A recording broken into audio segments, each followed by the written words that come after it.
मैंने बचपन में सुना था कि पैसा सब कुछ नहीं होता, लेकिन बहुत कुछ होता है। ये कहानी सच्ची और अच्छी है, थोड़ा ध्यान से समझिएगा। अगर आप पैसा कमाना चाहते हैं, अमीर बनना चाहते हैं, अमीर बने रहना चाहते हैं। रॉबर्ट टी कियोसाकी नाम के इंसान की कहानी है। जब 5th क्लास में पढ़ते थे, जिस स्कूल में पढ़ते थे, वहां देखते थे कि अमीरों के बच्चे आते थे, उनके माता पिता, उनके पेरेंट्स आते थे महंगी गाड़ी में उनको छोड़ने के लिए। उन बच्चों के पास में महंगे आइटम होते थे। रॉबर्ट के जो फादर थे वो एक टीचर थे, PhD होल्डर थे, अच्छी पढ़ाई की थी, लेकिन कम कमाते थे। रॉबर्ट ने कहा मेरे डैड तो पुअर डैड है। रॉबर्ट घर पर गए एक दिन स्कूल से परेशान होकर के, यही सोचते जा रहे थे कि मेरे पास में ये सब चीजें क्यों नहीं है, मेरे पापा कार से छोड़ने क्यों नहीं आते हैं। जाकर के पापा से कहा कि पापा अमीर कैसे बन सकते हैं। तो पापा ने कहा यूज योर हेड, अपना दिमाग चलाओ। छोटा बच्चा 5th क्लास का क्या करता, अपने दोस्त माइक के पास में गया और उससे कहा कि आओ थोड़ा पैसा कमाते हैं। आसपास के एरिया में जितना टूथपेस्ट था, जितनी वो टूथपेस्ट की ट्यूब होती है वो थी खाली वाली, उसको लेकर के आए। स्टील का बर्तन गैस पर रखा, गर्म पानी जो था उबलने के लिए छोड़ दिया, उसमें उसको डाल दिया और कुछ कोशिश में लगे थे। रॉबर्ट के फादर, रियल फादर जो है, घर पर आते हैं तो देखते हैं कि बच्चे क्या कर रहे हैं। उन्होंने कहा क्या कर रहे हो? तो रॉबर्ट कहते हैं कि पापा हम मनी कॉइन्स बनाएंगे, इससे सिक्के बनाएंगे। हंसने लगते हैं, कहने लगते हैं कि ये इल्लीगल है, ये नहीं करना चाहिए। फिर रॉबर्ट को लेकर के बैठते हैं अलग से और कहते हैं बेटा तुमने उस दिन सवाल पूछा था कि अमीर कैसे बन सकते हैं। मैंने मेरी लाइफ में पैसे के बारे में सोचा ही नहीं, एक नौकरी के बारे में सोचा, नौकरी करता रहा। पैसा ज्यादा कैसे कमा सकते हैं तो ख्याल ही नहीं आया। तुम्हारा जो दोस्त है माइक, उसके फादर बिजनेसमैन है। माना वो सिर्फ 8वीं पास है, मेरी तरह इतनी उन्होंने पढ़ाई नहीं की, सिर्फ 8वीं पास है, लेकिन वो तुम्हें बता सकते हैं कि अमीर कैसे बनते हैं। 9 साल का बच्चा माइक के डैड के पास जाता है, जिन्हें कहता है रिच डैड, और उनसे समझना शुरू करता है। कहानी की शुरुआत होती है, 30 साल तक समझता है। फाइनेंशियल जो एजुकेशन है वो उससे मिलती है और कमाल करके दिखाता है। रॉबर्ट टी कियोसाकी, जिनकी किताब है रिच डैड पुअर डैड, उसकी समरी आपको समझाने का प्रयास कर रहा हूं इस छोटे से वीडियो में। लर्निंग सीरीज आप देख रहे हैं, सीखोगे नहीं तो जीतोगे कैसे। मेरा नाम है आरजे कार्तिक। इससे पहले कि क्या सीखना चाहिए rich dad poor dad book से, मैं आपको बताना चाहता हूं कि जो इसके ऑथर हैं रॉबर्ट टी कियोसाकी, उन्होंने इस बुक में ये भी बताने की कोशिश की कि मेरे जो फादर थे, यानी कि जिनको वो रिच डैड कह रहे हैं, यानी कि दोस्त के फादर, और पुअर डैड यानी कि उनके रियल फादर, उनकी सोच में कितना डिफरेंस था। बचपन में वो बोलते हैं कि मैं सोचा करता था, कंफ्यूजन था, क्योंकि मैं छोटा था, मैं समझ नहीं आता क्या करें। रिच डैड की सुननी चाहिए, पुअर डैड की सुननी चाहिए, क्योंकि पैसों के बारे में दोनों का जो एटीट्यूड था, जो पर्सपेक्टिव था, वो बिल्कुल डिफरेंट था। हालांकि दोनों ही चाहते थे कि रॉबर्ट लाइफ में ग्रो करे। उनके पुअर डैड यानी कि रियल डैड जो थे, वो ये कहते थे कि हम ये नहीं ले सकते हैं, हम वो नहीं ले सकते हैं, लेकिन जो रिच डैड थे उन्होंने ये लाइन कभी कही नहीं। जो पुअर डैड थे वो कभी भी डिनर टेबल पर डिस्कस करना पसंद नहीं करते थे पैसे के बारे में, लेकिन रिच डैड जो थे वो पैसे के बारे में डिस्कस करते रहते थे। जो रिच डैड थे वो ये कहते थे कि तुम्हें अपने आप से पूछना चाहिए, मान लो तुम्हें कोई चीज़ पसंद आ गई तो तुम्हें अपने आप से पूछना चाहिए कि इस चीज़ को कैसे ले सकते हैं। कई बार हम ये सोचते हैं कि तो मेरे बस की बात नहीं है और दिमाग को वहीं पर स्टॉप कर देते हैं, दिमाग उस बारे में सोचना ही बंद कर देता है, फाइल क्लोज हो जाती है। लेकिन अगर आप रिच डैड की बात माने, उनकी बात को फॉलो करें, तो वो कहते हैं कि आपको अपनी ब्रेन को काम पर लगाना चाहिए कि इस चीज को कैसे खरीदा जा सकता है। जैसे ही आप दिमाग को ये कहते हैं, दिमाग अपना काम करना शुरू कर देता है, ब्रेन की एक्सरसाइज होना जो है वो शुरू हो जाती है। इसलिए आप हमेशा अपने दिमाग को एक्टिव रखना चाहिए। पुअर डैड का ये मानना था कि रिस्क नहीं लेनी चाहिए, और रिच डैड ये कहते हैं कि रिस्क को मैनेज करना आना चाहिए। एक टर्म है कैलकुलेटिव रिस्क, वो लेनी चाहिए। पुअर डैड कहते थे कि बहुत सारी पढ़ाई करो, डिग्री लो, एक सिक्योर्ड जॉब करो। रिच डैड कहते थे कि पढ़ाई करो और पैसा कैसे काम करता है वो सीखो। पैसे के लिए काम मत करो, बल्कि उस पैसे को काम पर लगाना शुरू करो। तो 19 साल की उम्र में रॉबर्ट यानी कि इस बुक के जो ऑथर हैं वो डिसाइड कर लेते हैं कि रिच डैड की सुनेंगे, पैसों के बारे में सीखेंगे और लाइफ में ग्रो करते जाएंगे। अब क्या सीखने समझने वाली बात है, आइए उसके बारे में बात करते हैं।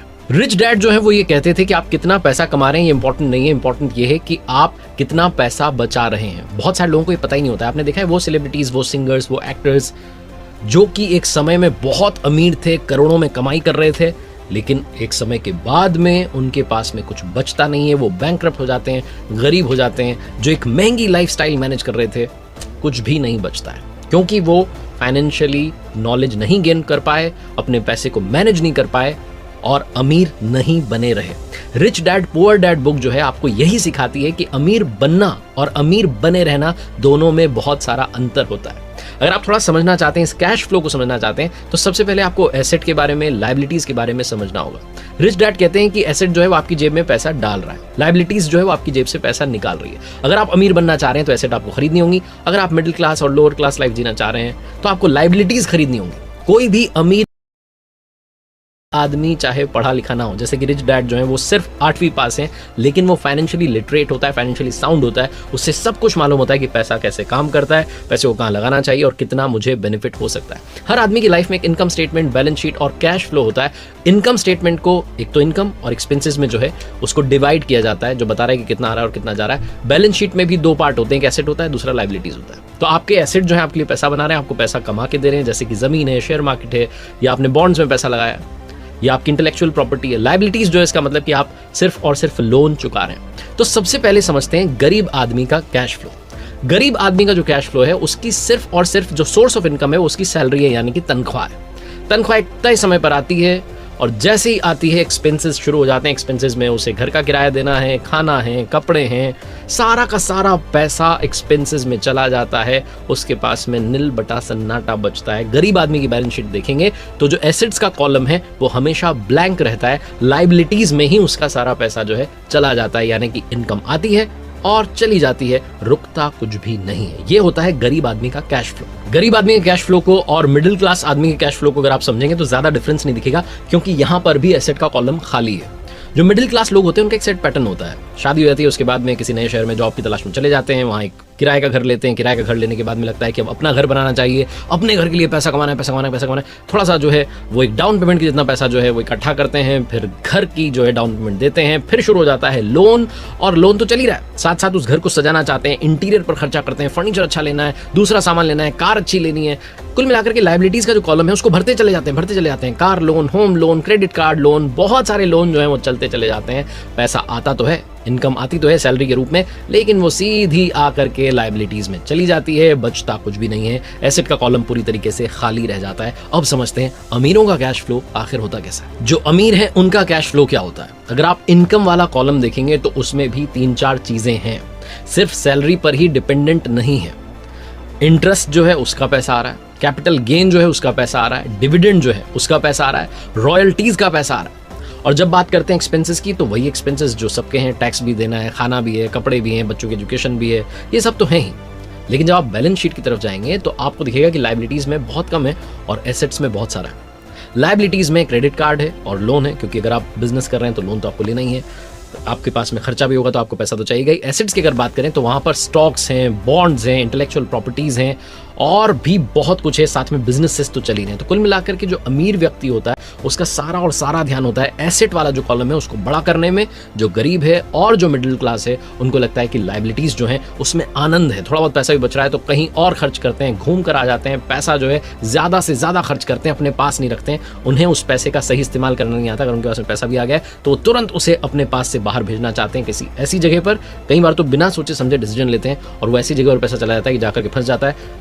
10 साल 15 साल के बाद में देखते हैं तो उस पैसे से ज्यादा ग्रोथ नहीं मिलती है। वो उसी रैट रेस में, जिसे कहते हैं ना रैट रेस, उसी में घूमते रहते हैं। पैसा कमाना है, खर्चे हैं, वापस से पैसा कमाना है, खर्चे हैं, नील बटे सन्नाटा आखिरी में लाइफ हो जाती है। इसलिए हमेशा एसेट वाला जो कॉलम है उसकी तरफ ध्यान दीजिए अगर आप रिच डैड की सुनना चाहते हैं। अमीर लोग जो होते हैं उनका इनकम सोर्स 3 टाइप का होता है। पहला ऑर्डिनरी यानी कि सैलरी, वो तो है ही। दूसरा है पैसिव यानी कि रियल एस्टेट से जो पैसा कमाया, जहां आप रहें ना रहें, ध्यान दें ना दें, पैसा आता रहेगा। और तीसरा है पोर्टफोलियो यानी कि शेयर मार्केट और सरकारी बॉन्ड से जो पैसा कमाया वो भी। दुनिया में जितने अमीर लोग हैं, चाहे वो जेफ बेजोस हों, चाहे इस बुक के ऑथर हों, चाहे जो फॉर्मर प्रेसिडेंट है अमेरिका के डोनाल्ड ट्रंप हो, ये सब अमीर क्यों बने? क्योंकि इनका पैसा, ये चाहे उस जगह पर थे या नहीं थे, पैसा ग्रो कर रहा था, पैसे से पैसा बनता चला जा रहा था। जो आम आदमी होता है, जो गरीब आदमी होता है, जो मिडिल क्लास आदमी होता है, वो पैसे से सिर्फ और सिर्फ खर्चा करना जानता है। वो पैसे की नॉलेज नहीं रखता, फाइनेंशियल एजुकेशन जो है वो नहीं रखता और इस चक्कर में उसे बड़ा सारा नुकसान उठाना पड़ता है। रॉबर्ट टी कियोसाकी किस्सा शेयर करते हैं, वो किस्सा मैं आपको बताता हूँ। वो जो किस्सा है उसमें वो कहते हैं कि 1989 में मैं अमेरिका में जा रहता था, उसके पास से एक जगह से निकल रहा था